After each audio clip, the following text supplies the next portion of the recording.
प्रभु यीशु मसीह के जीवित पवित्र और सामर्थ्य नाम में आप सबको जय मसीह की। जय मसीह की। धन्यवाद करते हैं प्रभु ने इस महीने नवंबर महीने के आखिरी दिन तक हमें पहुंचाया। आज के इस पवित्र दिन भी उसने हमें इस पृथ्वी पर रखा ताकि उसकी महिमा हम जाहिर कर सकें, उसका धन्यवाद के बलिदान चढ़ा सकें, उसकी आराधना स्तुति के गीत गा सकें और सबसे बढ़कर उसकी वाणी, उसके वचन के द्वारा हम सुन सकें।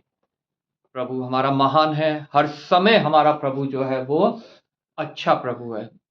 हर समय वो हमारी सहायता करने को तैयार है।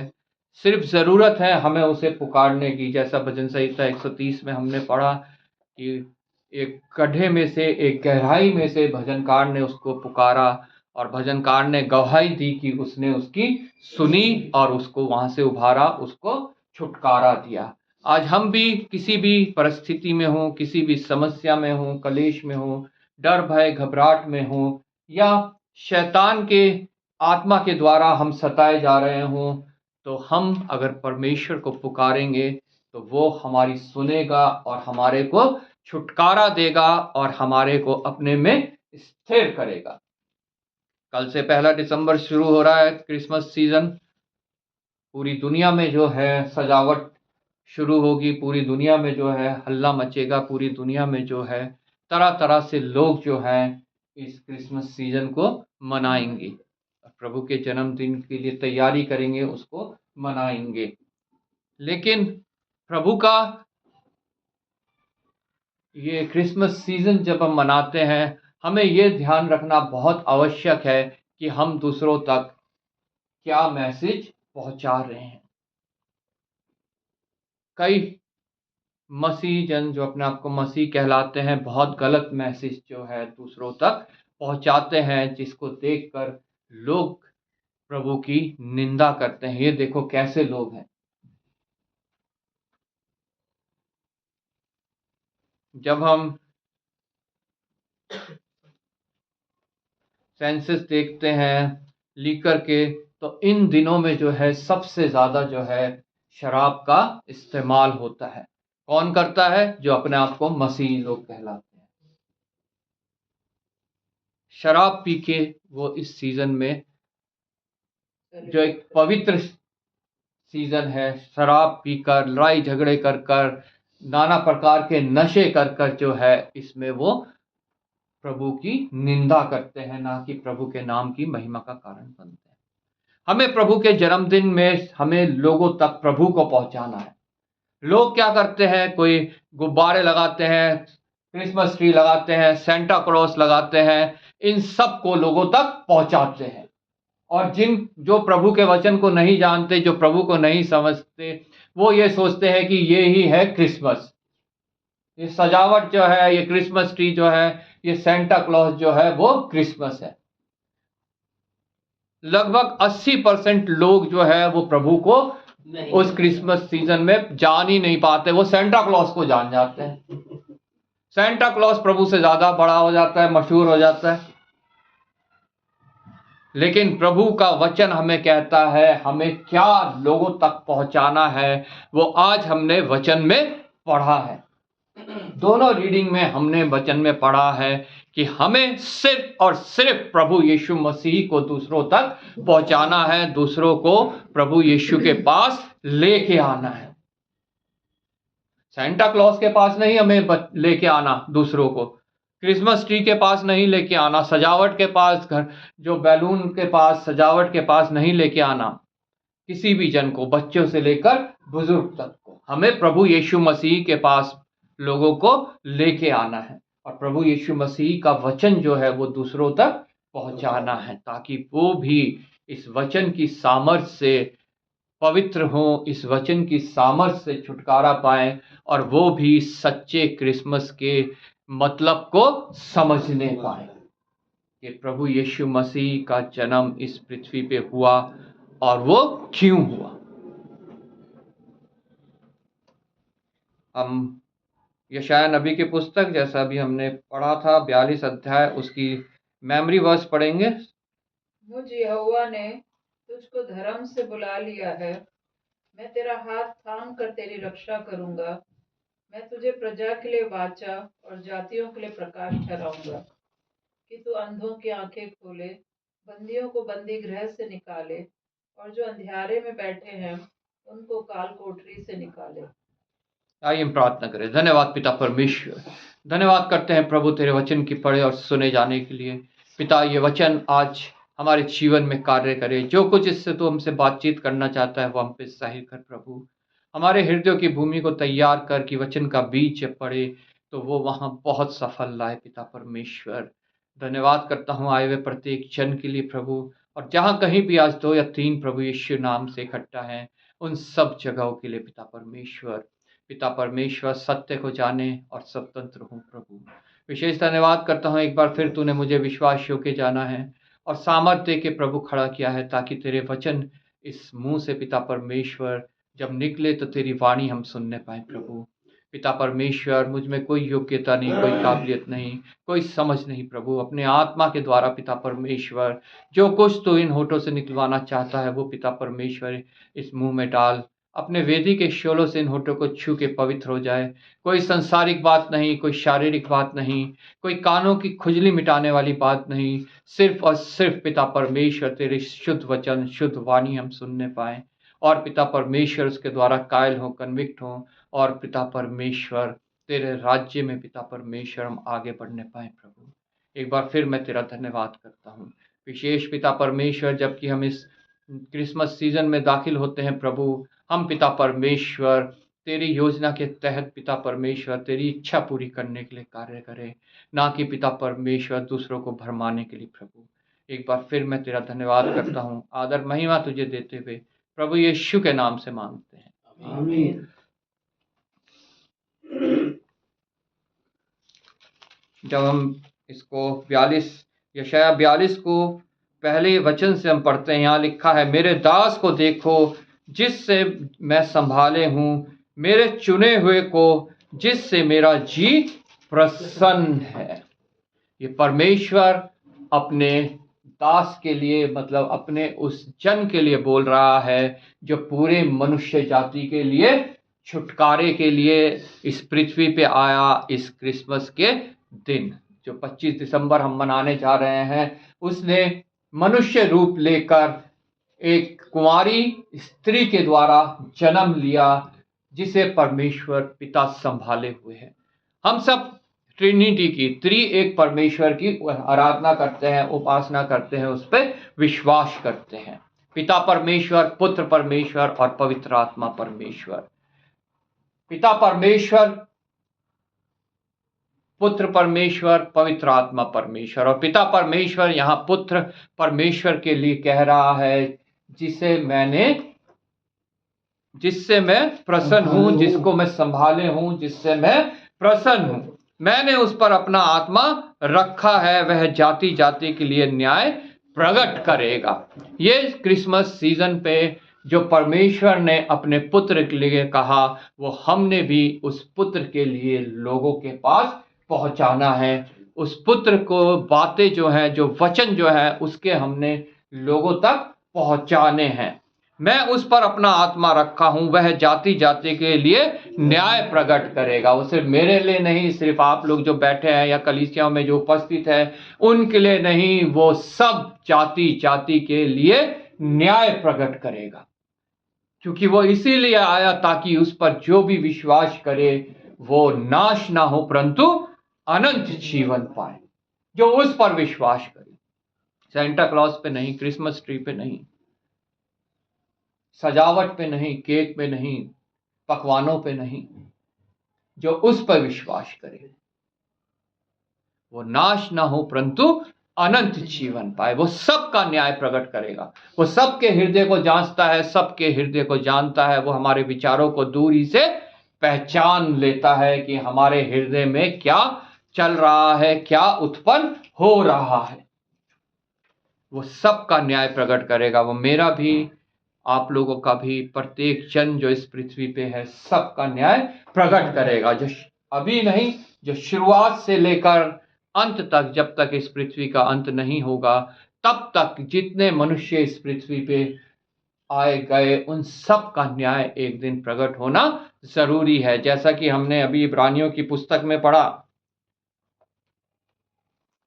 इब्रानियों की पुस्तक उसका 9 अध्याय 27-28 में, और जैसे मनुष्यों के लिए एक बार मरना और उसके बाद न्याय का होना नियुक्त है। प्रत्येक जो मनुष्य इस पृथ्वी पे आया वो एक बार मरेगा और उसका फिर न्याय जो है वो नियुक्त है। कोई भी ऐसा नहीं जिसका न्याय नियुक्त नहीं है। और वो सबका न्याय प्रकट करने वाला कौन है? प्रभु यीशु मसीह, जिसने मेरे लिए, आपके लिए अपना बलिदान दिया। हमने विस्तार से पढ़ा इब्रानियों की पुस्तक में। पहले क्या होता था? याजक, एक पवित्र स्थान होता था, एक अति पवित्र स्थान होता था। पवित्र स्थान में याजक जा सकते थे, लेकिन अति पवित्र स्थान में वर्ष में एक बार सिर्फ महायाजक जाता था, और वो भी लहू लेके, बिना लहू लिए नहीं। और सबके पापों के लिए उसको अपने से पहले अपने और फिर सबके पापों के लिए उस लहू को अर्पित करता था, उसे चढ़ाता था। लेकिन वो किसी के लिए भी पर्याप्त नहीं था, ना उस महायाजक के लिए और ना जिनके लिए वो चढ़ाता था उनके छुटकारे के लिए वो पर्याप्त था। इसलिए परमेश्वर पिता को अपने पुत्र को इस पृथ्वी पर भेजना पड़ा, जिसके क्रिसमस सेलिब्रेशन की, जिसकी हम तैयारी कर रहे हैं, जब वो इस पृथ्वी पे आया। एक मनुष्य के रूप में, एक कुंवारी के द्वारा वो उत्पन्न हुआ, जिसने जन्म लिया, जिसकी भविष्यवाणी पहले से ही पुराने नियम में अलग अलग भविष्यवक्ताओं ने की है। और यहाँ पे भी उसी भविष्यवाणी को हम यशायाह नबी के द्वारा सुन रहे हैं, जो परमेश्वर के द्वारा उस तक पहुंची। वह जाति जाति का न्याय प्रकट करेगा, ना वह चिल्लाएगा, ना ऊंचे शब्द से बोलेगा, ना सड़क में अपनी वाणी सुनाएगा। वो कोई प्रोपोगंडा करने नहीं आया, वो कोई नेता बनने नहीं आया, वो मनुष्य का उद्धारकर्ता बनने के लिए इस पृथ्वी पर उत्पन्न हुआ, ताकि मनुष्य का छुटकारा हो सके। मनुष्य जाति शैतान के हाथ से छुटकर उस स्थान पे पहुंच सके जो परमेश्वर ने उसके लिए बनाया है। वो स्थान नहीं जो शैतान और उसकी सेना के लिए बनाया गया है। कुचले हुए नरकट को वह ना तोड़ेगा और ना टिमटिमाती बत्ती को बुझाएगा। वह सच्चाई से न्याय चुकाएगा। संसार में जो न्याय होते हैं उसमें बहुत ज्यादा जो है मिलावट होता है, उसमें सच्चाई नहीं होती है। झूठ के ऊपर जो है वो न्याय प्रकट होते हैं, लेकिन वो इसलिए आया कि वो सच्चाई से न्याय चुकाए। उसके समक्ष कोई झूठी गवाही नहीं चलेगी, उसके समक्ष कोई झूठी बात नहीं हमें बचा सकती। वो सच्चाई से न्याय चुकाने जो है इस पृथ्वी पे आया, और निश्चय जब उसका न्याय प्रकट होगा तो सबकी सच्चाई प्रकट हो जाएगी। गाना गाते हम, खुल जाएंगी किताबें जब भी हिसाब होगा, इंसाफ का तराजू यीशु के हाथ होगा। फिर किसी संसारिक मनुष्य के हाथ में वो इंसाफ का तराजू नहीं होगा, यीशु के हाथ में होगा, जो धर्म और सच्चाई से हमारा न्याय चुकाता है। आज क्या है, कमजोर को कुचला जाता है। जो बलशाली लोग हैं, धनी लोग हैं, वो कमजोर को कुचलते हैं, लेकिन यहाँ लिखा है वह कुचले हुए नरकट को वह ना तोड़ेगा और ना टिमटिमाती बत्ती को बुझाएगा। वो सच्चाई से न्याय चुकाएगा। वो ये नहीं देखेगा इसके पास कितना सामर्थ्य है, कितना बल है, कितना रुतबा है, क्या डिग्री है, क्या पोसेशंस है इसके, वो ये नहीं देखेगा। वो ये देखेगा उसके हृदय में पवित्र आत्मा जो मैंने प्याने के रूप में दिया वो है कि नहीं है। वो पवित्र आत्मा जो हमारे लिए प्याने के रूप में दिया गया वो है कि नहीं है। अगर वो नहीं है तब वो 5 कुंवारियों की तरह जो खटखटाती रह गई। तैयारी तो उन्होंने भी की लेकिन पूरी नहीं की। लेकिन 5 कुंवारियां जिन्होंने पूरी तैयारी की वो उसके साथ जाने पाई। मैंने अभी पहले भी पहुंचा था, 99% तक पहुंच के भी अगर हम रुक जाते हैं तो हम उसके साथ नहीं जाने पाएंगे। हमें 100% जो है अपना उसको देना बहुत आवश्यक है। वो अपना 100% हमें देता है, हमें भी 100% देना बहुत आवश्यक है। वह ना थकेगा ना हियाव छोड़ेगा जब तक वह न्याय को पृथ्वी पर स्थिर ना करे और द्वीपों के लोग उसकी व्यवस्था की बाट जोहेंगे। परमेश्वर जो आकाश का सृजने वाला और तानने वाला है, जो उपज सहित पृथ्वी का फैलाने वाला और उस पर के लोगों को सांस और उस पर के चलने वालों को आत्मा देने वाला यहोवा वह यूं कहता है। कि परमेश्वर यहोवा के विषय में जो है बताया गया यहाँ पे कि उसकी सामर्थ कितनी है, उसकी सामर्थ कैसी है। वो समस्त पृथ्वी पे उपज उपजाने वाला वो ही है। वो पृथ्वी को आज्ञा देता है और पृथ्वी अन्न उपजाती है और मनुष्य उसको खाकर तृप्त होते हैं। और उस पर के सब लोगों को सांस देने वाला भी वो ही है। आज अगर प्रभु हमें सांस अगली ना दे तो ये हमारी शरीर जो है ये निष्क्रिय हो जाएगा। इसको फिर सिर्फ बॉडी कहा जाएगा।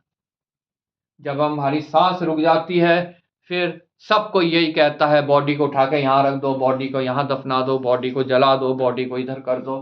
कोई फिर ये नहीं कहता कि इस फलाने मनुष्य का नाम लेके कि इसको ऐसे करो। फिर सिर्फ एक मृतक शरीर रह जाता है, जीवन उसमें से खत्म हो जाता है। और वो देने वाला कौन है? परमेश्वर। वो परमेश्वर हर एक सांस हमारे को देता है। हम जितनी सांसें ले रहे हैं वो सब उसके द्वारा दी गई है। और अगर उसने नहीं दी गई होती तो हम एक मृतक देह होता, एक बॉडी होती सिर्फ। और जब तक वो सांस हमारे अंदर है तब तक हम जो है वो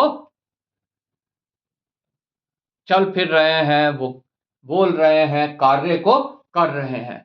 लेकिन जब वो सांस निकल जाएगी तो कुछ ही दिनों में ये शरीर सड़ने लगेगा, गलने लगेगा। लेकिन उस सांस के द्वारा जो है ये शरीर हमारा जो है तंदुरुस्त रहता है। कोई सड़न, कोई गलाहट इसमें नहीं होती है। ऐसे ही आगे जो लिखा है वो सबको सांस और उस पर के चलने वालों को आत्मा देने वाला यहोवा है। अगर सांस नहीं होगी तो ये शरीर गलने लगेगा। और अगर आत्मा नहीं है तो हमारी आत्मा जो है वो गलने लगेगी। अगर परमेश्वर की आत्मा हमारे अंदर नहीं है तो हमारी आत्मा गलने लगेगी। सांस के द्वारा परमेश्वर हमें दे के हमारे शरीर को सड़ने से, गलने से बताता है, और आत्मा अपनी देकर हमारी आत्मा को सड़ने से, गलने से बचाता है।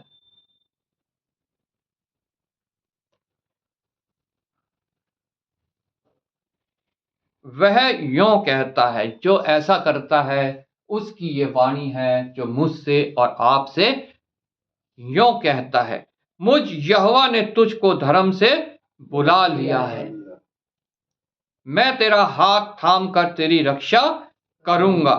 मैं तुझे प्रजा के लिए वाचा और जातियों के लिए प्रकाश ठहराऊंगा। ये भविष्यवाणी प्रभु यीशु मसीह के लिए की गई कि प्रभु यीशु मसीह इस जगत में आएगा और वो मनुष्यों के लिए प्रकाश ठहरेगा, प्रकाश मनुष्यों के लिए ज्योति ठहरेगा। जातियों के लिए प्रकाश, मैं तुझे प्रजा के लिए वाचा और जातियों के लिए प्रकाश ठहराऊंगा। सिर्फ एक मनुष्य के लिए नहीं, सिर्फ एक धर्म वालों के लिए नहीं, वो सब जातियों के लिए उसको प्रकाश ठहराएगा। जब प्रभु का जन्म हुआ, गरड़िए सभी जातियों के लिए वही एक प्रकाश, वही एक प्रकाश है। गरड़िए बैठे हुए थे, स्वर्गदूत आए और उनके ऊपर प्रकाश चमका। जब प्रभु यीशु मसीह का जन्म किसी भी मनुष्य के हृदय में होता है तो उसके जीवन में प्रकाश आ जाता है, उसको सब साफ साफ नजर आने लगता है। जो शैतान के द्वारा अंधकार फैलाए हुए उसके जीवन में उपस्थित है, वो उसका नजर आने लग जाता है, हाँ ये मेरे जीवन में गलत है, और वो प्रभु से सामर्थ पाकर उसको अपने जीवन से दूर करता है, क्योंकि उसके अंदर प्रकाश हो जाता है। प्रभु का वचन कहता है, उठ प्रकाशमान हो जा, क्योंकि तेरा प्रकाश आ गया है। वो 25 दिसंबर इसीलिए हम मनाते हैं, क्योंकि पृथ्वी के प्रत्येक मनुष्य के लिए वो प्रकाश आ गया है। हालेलुया, हालेलुया, वो प्रकाश आ गया है। अब वो मेरे ऊपर है, वो आपके ऊपर है, हम उस प्रकाश को ग्रहण करते हैं कि ठुकरा देते हैं। यूहन्ना के गॉस्पेल में लिखा है कि लोगों ने प्रकाश को ग्रहण नहीं किया, क्योंकि उनके काम बुरे थे। वो अंधकार में ही रहना चाहते थे, शैतान के बंधन में बंधे रहना चाहते थे, वो छुटकारा पाना चाहते ही नहीं थे। उन्हें छुटकारे की वैल्यू का पता ही नहीं था, क्योंकि अभी उन्हें सब अच्छा लग रहा था, अभी उन्हें सब हरा भरा लग रहा था, लेकिन उन्हें ये नहीं क्या था कि ये शरीर खत्म होने के बाद उनकी आत्मा जो सड़ गई है, गल गई है, उसकी अनंत मृत्यु होनी है।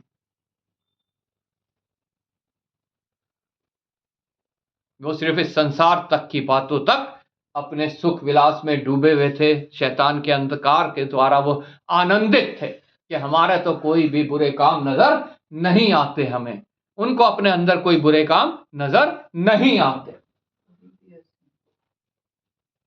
क्योंकि उन्होंने प्रकाश को ग्रहण नहीं किया। और आज भी मनुष्य इसी रीति से ही अपना जीवन व्यतीत कर रहा है।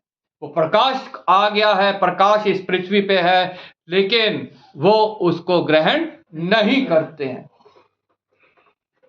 वो उसको ग्रहण नहीं करते हैं। बहुत से लोग दिखावे के लिए कर भी लेते हैं, बहुत जोर जोर से हालेलुया प्रेज द लॉर्ड करते हैं, गीत गाते हैं।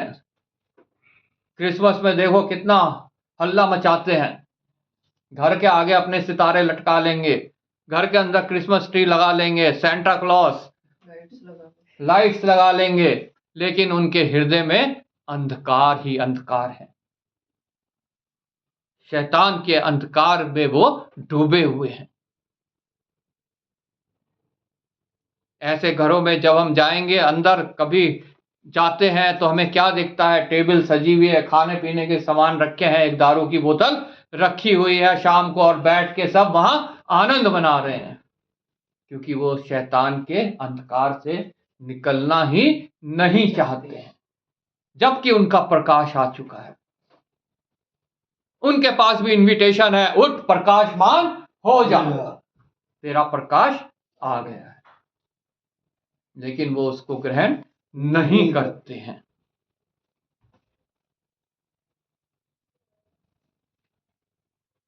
मैं तुझे प्रजा के लिए वाचा और जातियों के लिए प्रकाश ठहराऊंगा, कि तू अंधों की आंखें खोले, कि तू अंधों की आंखें खोले। ये अंधे वो नहीं जो शारीरिक रूप से अंधे हैं, ये उन अंधों की आंखें खोलने के विषय में है जो आत्मिक रूप से अंधे हैं। प्रभु यीशु मसीह इसीलिए इस जगत में आया कि वो अंधों की आंखों खोले, बहरों के कानों को खोले। जो अंधे उस प्रकाश को देख नहीं पाते हैं अपनी आत्मिक अंधता के कारण, जो बहरे उस वचन को सुन नहीं पाते हैं जो उनके लिए उद्धार लेके आता है, कि तू अंधों की आंखें खोले, बंदियों को बंदी गृह से निकाले। कौन सा बंदी गृह? ये कारागार जो हमारे शहर में है ये वाले नहीं, वो बंदी गृह जो शैतान की ओर से हमारे को बंदी बनाए हुए हमें रखा हुआ है, उस बंदी गृह से। हम पुराने नियम में पढ़ते हैं, इजराइलियों को मिस्र देश से निकाल के लाए, उस बंदी गृह से, उस गुलामी से निकाल कर लेकर परमेश्वर मूसा के द्वारा बाहर लेकर आया। आज वो बंदी गृह शैतान के द्वारा हमारे जीवन में है कि वो बंदी गृह से हमारी आंखों को, बंदी गृह से हमारी आत्माओं को निकाल कर बाहर लेकर आए। और वो बंदी गृह जब हमारे जीवन में है तो वो हमें बहुत आवश्यक है कि हमें परमेश्वर की सहायता से उस बंदी गृह से निकलना बहुत आवश्यक है।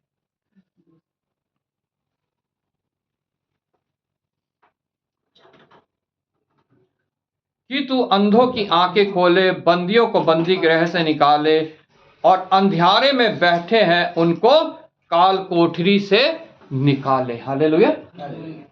आज मैं अपने आप को जांचता हूं। आज प्रत्येक मनुष्य को अपने आप को जांचना बहुत आवश्यक है कि उसकी आत्मिक आंखें खुली हैं, वो प्रभु को देख पाता है कि नहीं देख पाता है। उसके आत्मिक कान खुले हैं, वो प्रभु की वाणी सुन पाता है कि नहीं सुन पाता है। और क्या वो अभी भी अंधियारे में तो नहीं बैठा है, अभी भी किसी भ्रम में तो नहीं है, अभी भी शैतान के चुंगल में तो नहीं है। अंधियारे में बैठे हैं, उनको काल कोठरी से निकाले। प्रभु यीशु मसीह के जन्म का, उसको पृथ्वी पे आने का ये एक सिर्फ मकसद है। हालेलुया। हालेलुया। लेकिन मनुष्यों ने उसको क्या बना दिया? कोई वचन में ऐसा नहीं लिखा, कहीं वचन में प्रभु यीशु मसीह ने ये नहीं कहा सेंटा क्लॉज के बारे में, क्रिसमस ट्री के बारे में, घर के आगे सितारा लटकाने के बारे में, या अन्य अन्य रीतियों से हम जो है इसको सेलिब्रेट करें। ये सेलिब्रेशन नहीं है, ये सिर्फ एक याद करने का एक जरिया है क्रिसमस सीजन, कि हम उसकी उस अनुग्रह को, उसकी उस दया को, उसकी उस करुणा को याद करें जिसके द्वारा हम छुड़ाए गए हैं, जिसके द्वारा हम छुड़ाए गए हैं। लेकिन मनुष्य ने उसे शैतान से प्रेरणा पाके उसको अंधकार में बदल दिया है, उसको अंधकार में बदल दिया है। लेकिन सत्यता, जब हम वचन पढ़ते हैं तब हम सत्य को जानते हैं, और सत्य हमें उन बातों से स्वतंत्र करता है। हालेलुया। कि तू अंधों की आंखें खोले, बंदियों को बंदी गृह से निकाले, और जो अंधियारे में बैठे हैं उनको काल कोठरी से निकाले। ये हमारे को अपने जीवन में ग्रहण करना बहुत आवश्यक है। और दूसरों तक ये सीजन ऐसा सीजन होता है जब हम प्रभु यीशु मसीह के बारे में दूसरों को आसानी से बता सकते हैं, क्रिसमस के विषय में, प्रभु के जन्म के विषय में, और प्रभु इस पृथ्वी पे क्यों आया उसके विषय में। अंधों की आंखों खोलने, बहरों के कान खोलने, जो अंधेरी काल कोठरियों में बैठे हैं उनको उससे छुड़ाने, जो शैतान के चुंगल में, जैसा हमने अभी उसमें पढ़ा था भजन संहिता 130 में, कि वो हमारे को पाप से,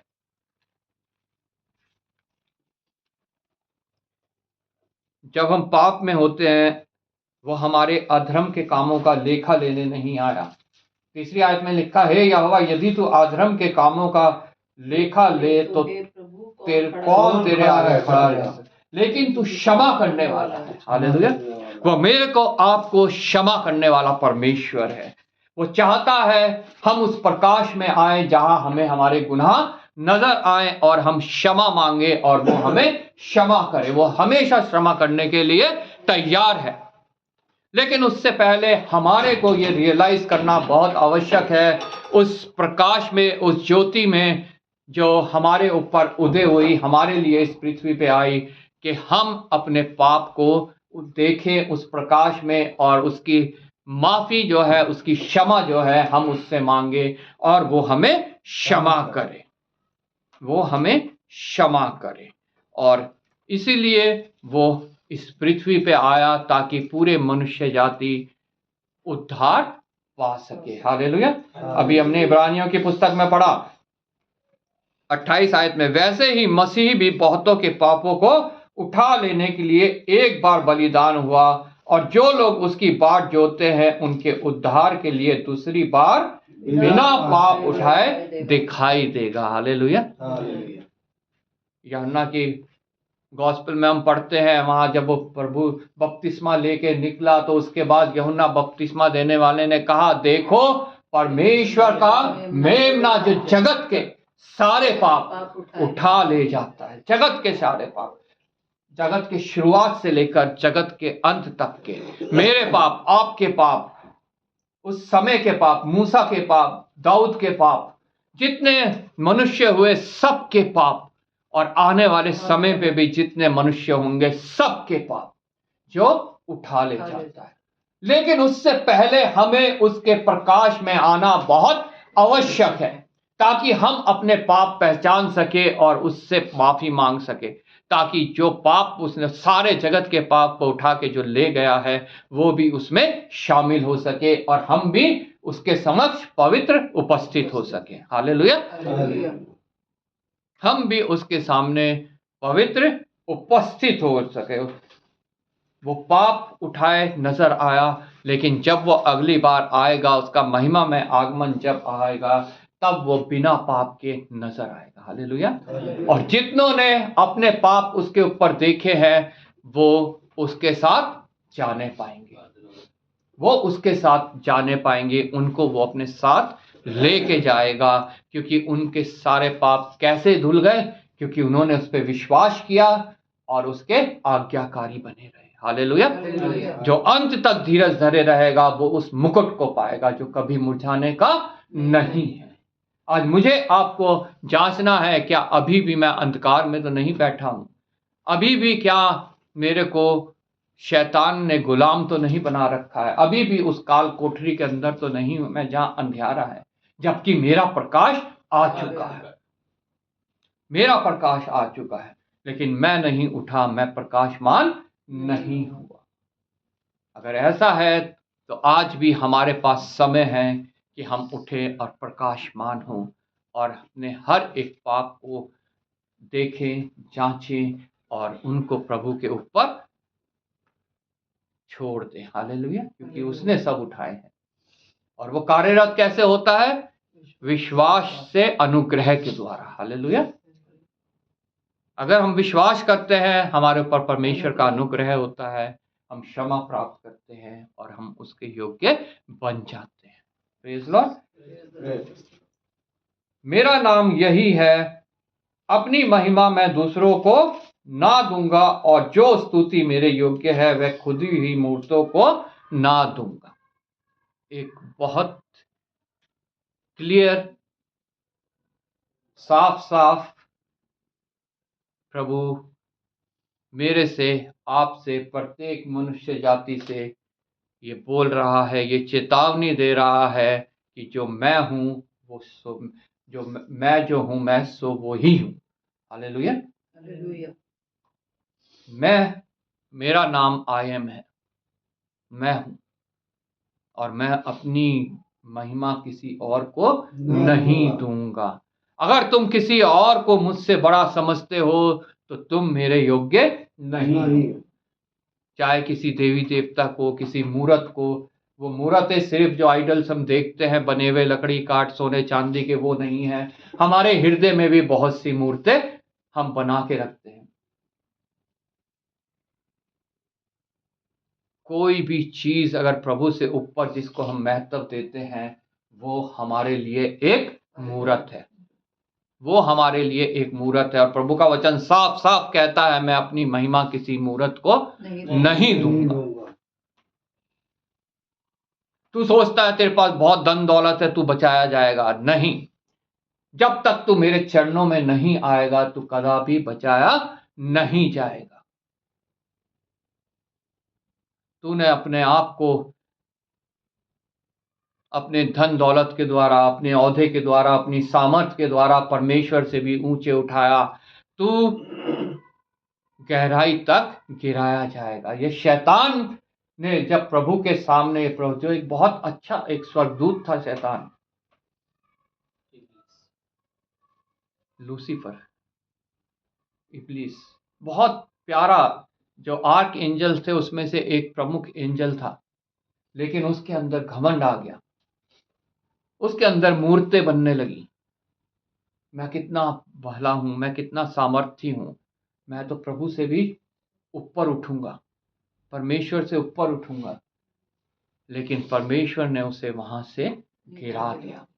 आज वो मुझे भी, आपको भी, अगर हमारे अंदर भी उसकी तरह घमंड है, हमारे अंदर भी उसकी तरह ये बातें हैं जो परमेश्वर को नीचा करने की हम सोचते हैं, परमेश्वर को अपने जीवन में प्रथम स्थान नहीं बल्कि द्वितीय, तृतीय, चौथा स्थान देने की कोशिश करते हैं, तो परमेश्वर हमें भी नीचे गिरा सकता है। हालेलुया। इसलिए हमारे को बहुत आवश्यक है कि प्रथम स्थान परमेश्वर को देना, ना कि किसी और मूर्त को। वो नहीं चाहता कि उसकी महिमा किसी और को हम दें। मेरा नाम यही है, मैं अपनी महिमा मैं दूसरों को ना दूंगा, और ना स्तुति जो मेरे योग्य है वह खुदी हुई मूर्तों को ना दूंगा। देखो पहली बातें तो हो चुकी, तुम्हारे जीवन में जो पहले हुआ वो हो चुका है। देखो पुरानी बातें बीत गई, अब सब कुछ नया है। अगर तुम उस प्रकाश के में आ गए हो, तुम उठे अंधकार से और प्रकाश में तुम आ गए हो, तो पुरानी बातें सब बीत चुकी हैं और सब कुछ नया हो गया है। और वो नई बात जो है हमें लोगों तक पहुंचानी बहुत आवश्यक है। देखो पहली बातें तो हो चुकी, अब मैं नई बातें बताता हूं। हालेलुया। तुम्हारे जीवन में पहले जो कुछ भी होता रहा वो हो चुका, अब मैं तुम्हें नई बात बताता हूं। उसके होने से पहले ही मैं तुम्हें सुनाता हूं। हालेलुया। तुम्हारे जीवन में कैसा बदलाव होगा, तुम्हारे जीवन का अंधकार दूर होगा, तुम्हारे पाप क्षमा किए जाएंगे, तुम उद्धार पाने पाओगे। हालेलुया। ये मैं तुम्हें सुना देता हूं इससे होने से पहले, लेकिन उसके लिए तुम्हें उठना है और अपने प्रकाश को ग्रहण करना है। वो प्रकाश प्रत्येक मनुष्य जाति को प्रकाशमान करने की सामर्थ्य रखता है। प्रत्येक जाति को, प्रत्येक मनुष्य को वो उद्धार देने की सामर्थ्य रखता है, लेकिन आवश्यकता है सिर्फ विश्वास की, ताकि हम उस पर विश्वास करें, उसके आज्ञाकारी बने रहें और उससे हम अनुग्रह पे अनुग्रह पाते रहें। हालेलुया। प्रभु आपको इस वचन के द्वारा आशीष दे, जो इस क्रिसमस समय पे हमारे लिए बहुत ज़रूरी है कि हम अपने कर्तव्य को समझें कि हमें किस रीति से इस क्रिसमस सीजन पे व्यवहार करना है कि प्रभु का नाम निंदित ना हो बल्कि महिमा पाने पाए। हालेलुया। प्रभु आप सबको आशीष दे।